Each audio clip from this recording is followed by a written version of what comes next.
Researchers studying covert social dominance found that the most effective control behaviors in interpersonal relationships are not the ones that look like control. They are the ones that look like confidence, mystery, and emotional independence so complete it makes you feel like the one who is lacking. This video names 5 specific behaviors that dark feminine energy uses as dominance architecture disguised as self-possession. And number 3 is the one that will rearrange how you remember every interaction you have had with a woman who made you feel simultaneously drawn in and slightly destabilized without ever understanding why. Because the story most people carry about this dynamic is that they simply encountered someone magnetic, someone secure, someone so comfortable in herself that the uncertainty you felt around her was just your own insecurity reflecting back. And that reframe, that generous interpretation, is exactly what makes these behaviors so effective.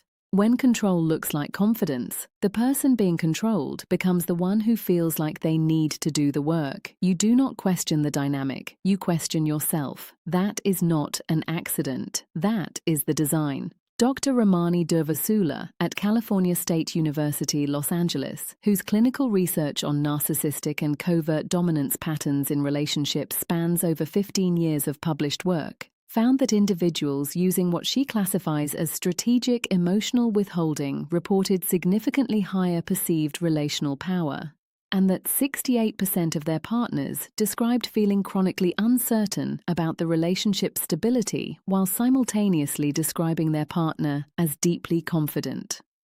Confidence and control were indistinguishable from the outside. That is the architecture. That is what made it work. Think about a specific woman you have encountered. In a relationship, a friendship, a situationship that never quite named itself.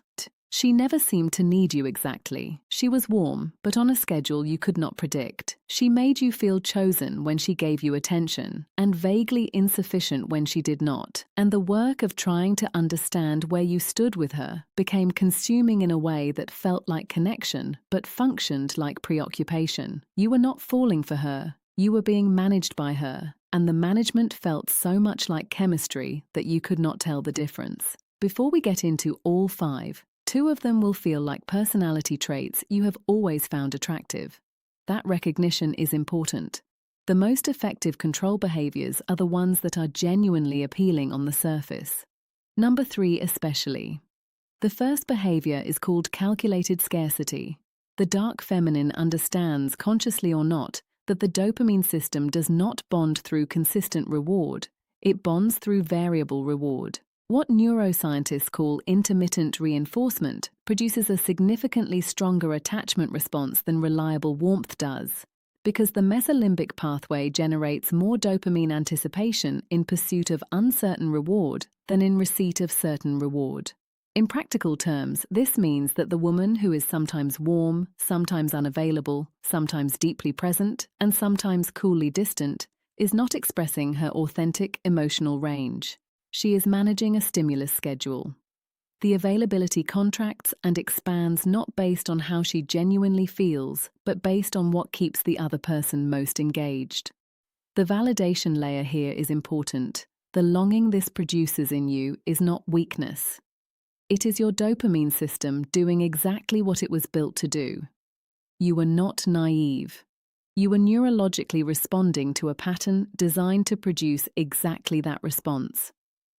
The second behavior is called strategic vulnerability performance. Real vulnerability is uncontrolled. It arrives without timing, without an audience assessment, without a calculation of how it will land. What dark feminine control uses instead is a curated version, a disclosure that is emotionally weighted enough to create felt intimacy and bonding, but selected specifically because it is safe to share, because it positions her in a favorable light, and because it creates an implicit obligation for you to reciprocate with something more genuinely exposed than what she offered.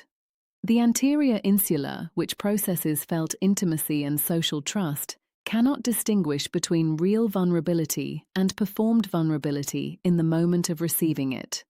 The bond it generates feels identical, but one of them was real and one of them was a tool. And the reciprocal disclosure it extracted from you, that one was real. That asymmetry is the point.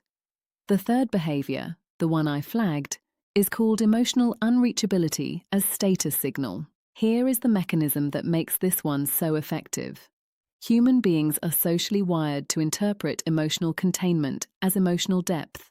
The person who does not react, who processes slowly and visibly, who seems unmoved by the things that move everyone else, is read by the social brain as someone who has more interior complexity than the people around them. This is the cold read, the composed face, the response that arrives 3 hours later, perfectly formed, as though she was never ruffled by the thing that ruffled you. It reads as security. What it actually is, in the specific way dark feminine energy deploys it, is a dominance posture. Because the person who controls their emotional output controls the emotional temperature of the entire dynamic. You become the one who is too much. She becomes the standard. Your nervous system begins calibrating toward her baseline rather than your own.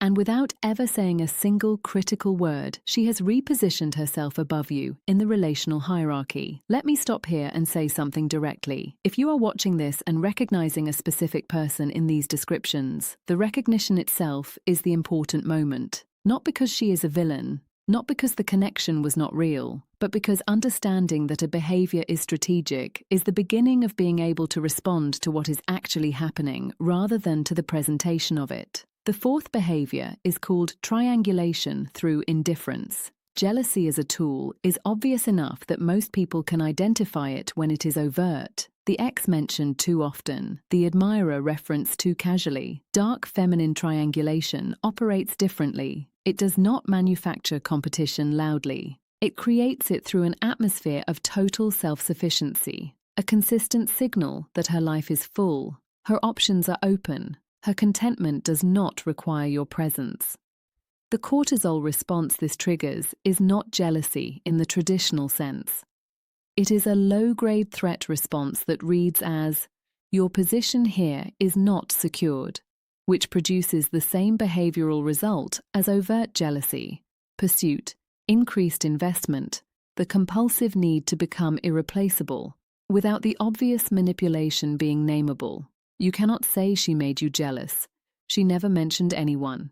She just made her own life seem so complete that your absence from it felt like your loss. The fifth behavior is the heaviest one, and it carries the most weight. So stay with me. It is called mirrored desire reversal.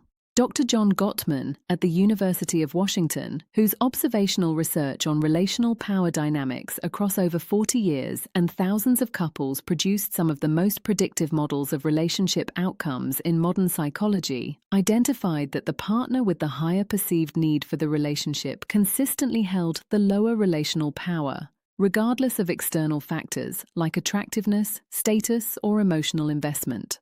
Dark feminine mastery of this principle means engineering a dynamic in which your desire is always slightly more visible than hers.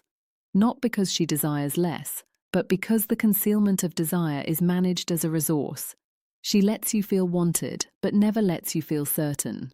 She creates the impression that her emotional investment is a privilege being extended, not a mutual exchange being built.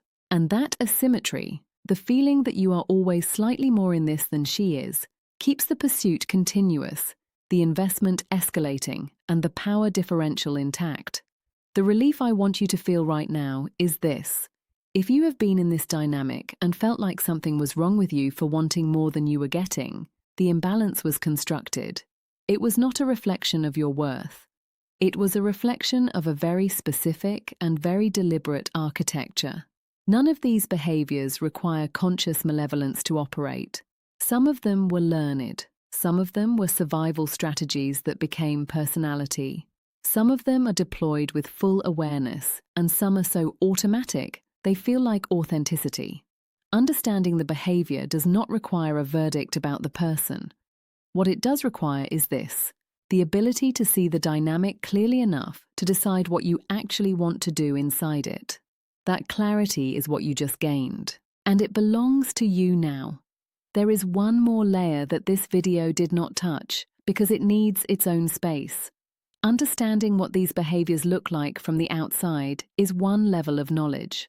Understanding what draws specific people toward this dynamic repeatedly, what in your own attachment history makes this particular pattern feel like home, that is the piece that determines whether you carry this pattern forward or whether it finally stops here. That is what comes next. And if any of this landed, that next piece is the one that actually changes something.